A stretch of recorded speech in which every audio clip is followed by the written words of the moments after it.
क्या भारत का जोरावर टैंक अभी चाइना के टाइप 15 को डायरेक्टली चैलेंज करने वाला है?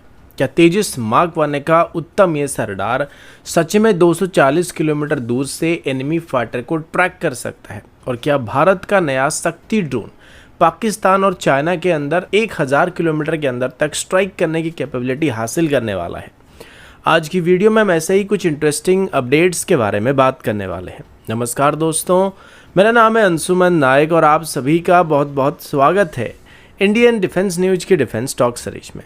तो चलिए देर न करते हुए आज की वीडियो शुरू करते हैं।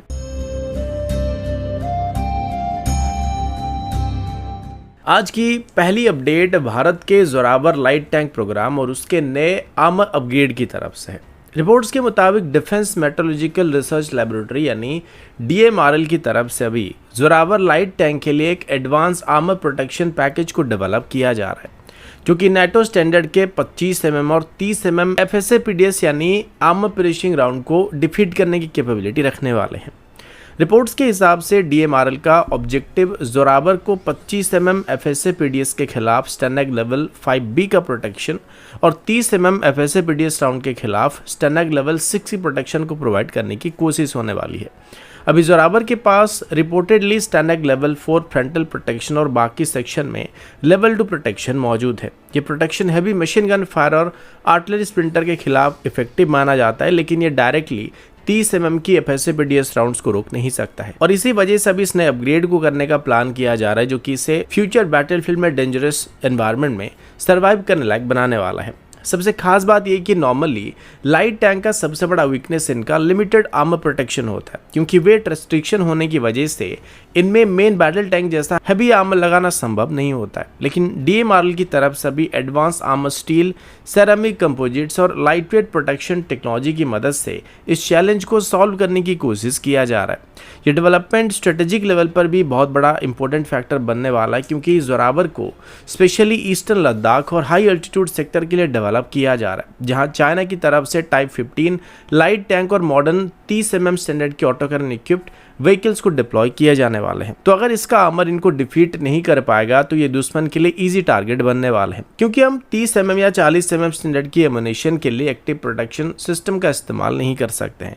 इसे खास करके एंटी टैंक गाइडेड मिसाइल या ड्रोन के खिलाफ इस्तेमाल करने के लिए सेव किया जाने वाला है। कुल मिलाकर देखा जाए तो अगर DMRL सक्सेसफुली लेवल 5 से लेवल 6 प्रोटेक्शन को लाइटवेट प्लेटफॉर्म में कन्वर्ट कर देता है, तो जोरावर सिर्फ इंडियन आर्मी के लिए नहीं बल्कि आगे चल के ग्लोबल एक्सपोर्ट मार्केट के लिए भी एक बहुत स्ट्रॉन्ग कॉम्पिटिटर बनके सामने आने वाला है। अगला अपडेट भारत के नए long range loitering munition programme Shakti की तरफ से है। अभी भारत का प्राइवेट डिफेंस सेक्टर सिर्फ सर्वेलेंस ड्रोन या स्मॉल UAVs तक लिमिटेड नहीं रहने वाली है, बल्कि अभी Indian companies deep strike autonomous weapon system develop करने की रेस में तेजी से आगे बढ़ रहे हैं। रिपोर्ट्स के मुताबिक बेंगलुरु बेस्ड एनाड्रोन सिस्टम प्राइवेट लिमिटेड की तरफ से अभी अपना नया indigenous long range loitering munition Shakti को रिवील किया गया है। सिंपल भाषा में बोला जाए तो शक्ति एक ऐसा केमिकजी ड्रोन होने वाला है जो कि रिकॉनेंस, टारगेट ट्रैकिंग और स्ट्राइक तीनों काम एक ही प्लेटफॉर्म के माध्यम से कर सकता है।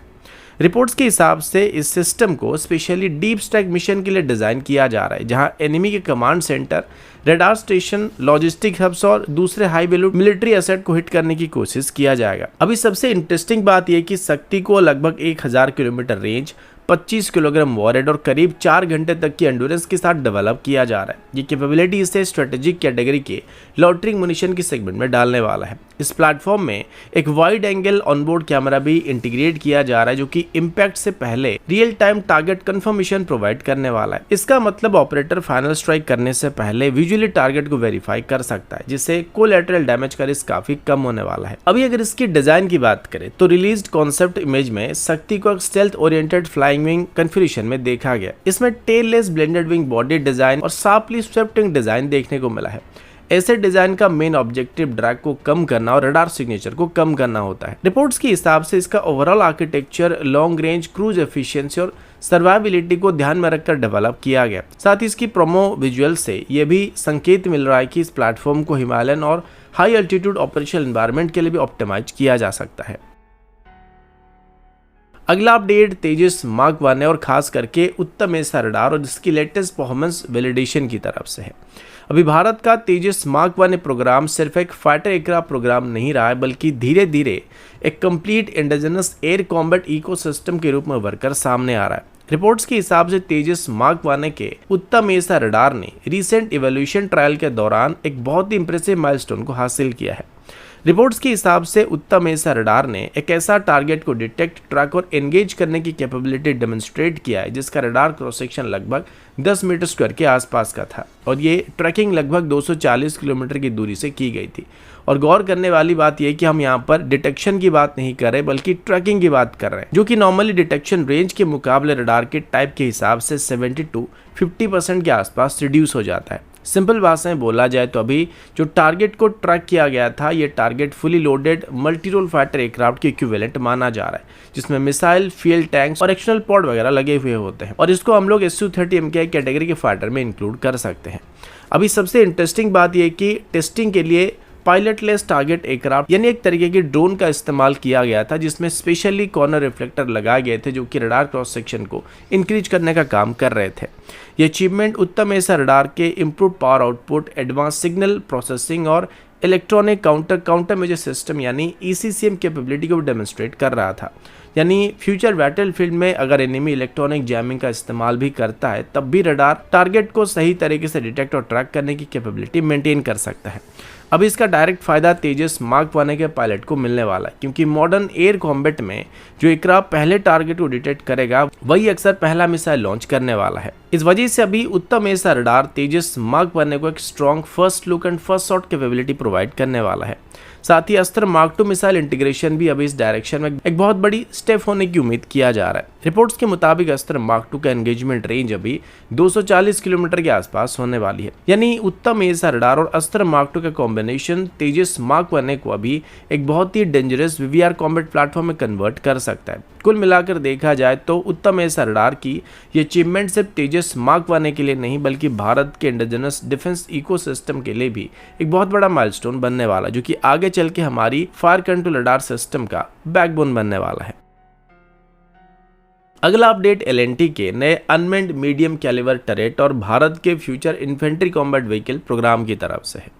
अभी भारत सिर्फ नए टैंक्स और आर्टिलरी प्रोग्राम पर फोकस नहीं कर रहा है बल्कि फ्यूचर बैटलफील्ड के लिए next generation armoured combat technology को भी डेवलप करने की कोशिश कर रहा है। रिपोर्ट्स के हिसाब से प्राइम मिनिस्टर नरेंद्र मोदी जी के रिसेंट हजीरा फैसिलिटी विजिट के दौरान L&T की तरफ से एक नया अनमेंड मीडियम कैलिबर टरेट को शोकेस किया गया था, जिसे फ्यूचर FICV यानी future infantry combat vehicle programme के लिए डेवलप किया जा रहा है।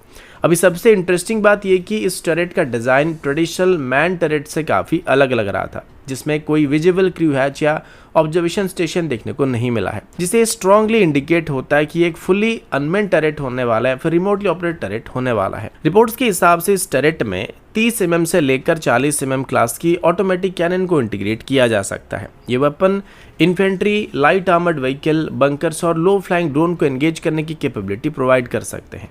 अभी टरेट के साइड सेक्शन को देखकर लगता है कि इसमें advance thermal imager, day night camera, laser range finders और इंडिपेंडेंट कमांडर सेट जैसे सिस्टम को भी इंटीग्रेट किया जा सकता है। मॉडर्न बैटलफील्ड में ये सेंसर टारगेट डिटेक्शन और एंगेजमेंट के लिए बहुत ही जरूरी होने वाले हैं। साथ ही एक्सपर्ट्स का मानना है कि फ्यूचर में इस टरेट में anti tank guided missile, lautering munition launchers और AI assisted target tracking system में इंटीग्रेट किए जा सकते हैं।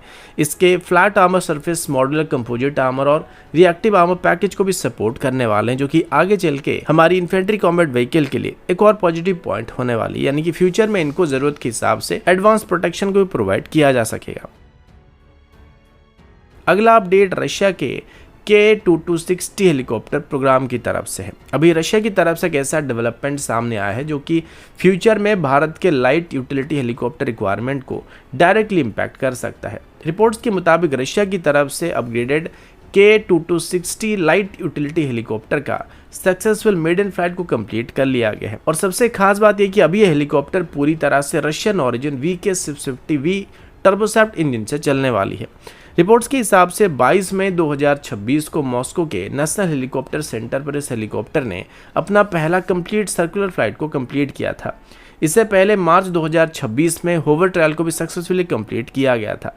फ्लाइट के दौरान हेलीकॉप्टर ने स्टेबल होवरिंग, टैक्सिंग और एरियल मैन्यूवरिंग कैपेबिलिटी को डेमोन्स्ट्रेट किया था। अभी सबसे इंपॉर्टेंट बात यह कि पहले के K2260 हेलीकॉप्टर में फ्रेंच ओरिजिन सफरान की एरियस 2G1 इंजन का इस्तेमाल किया जा रहा था, लेकिन यूक्रेन वॉर के बाद सैंक्शन और सप्लाई चेन डिसरप्ट हो गए थे, जिस वजह से रशिया की तरफ से अपना इंडिजिनस VK650V इंजन को डेवलप किया गया था, जो कि इस हेलीकॉप्टर में इस्तेमाल होने वाला है। ये इंजन लगभग 650 से 750 हॉर्स पर कैटेगरी का इंजन है और स्पेशली लाइट हेलीकॉप्टर के लिए इसको डिजाइन किया गया है। साथ ही अभी इस हेलीकॉप्टर में नए एवियोनिक्स और अपग्रेडेड फ्लाइट कंट्रोल सिस्टम भी इंटीग्रेट किए गए हैं, जिससे इसकी मैन्यूवरेबिलिटी, सेफ्टी और ऑपरेशनल कैपेबिलिटी और भी बेहतर हो चुका है। इसके कोएक्सियल रोटर डिजाइन पहले से ही हाई एल्टीट्यूड ऑपरेशन के लिए एक मेजर एडवांटेज बने हुए थे, जिस वजह से इसको इंडियन एयरफोर्स की तरफ से खरीदने का फैसला किया गया था और खास करके इसको लद्दाख और सियाचिन जैसे एरिया में ऑपरेट करने का प्लान किया गया था। लेकिन बाद में इंजन इशू होने की वजह से हमारा जो डील था वो पीछे पड़ गया था। लेकिन अभी ये डेवलपमेंट भारत के लिए बहुत ही इंपॉर्टेंट होने वाला है, क्योंकि 2015 और 16 के बीच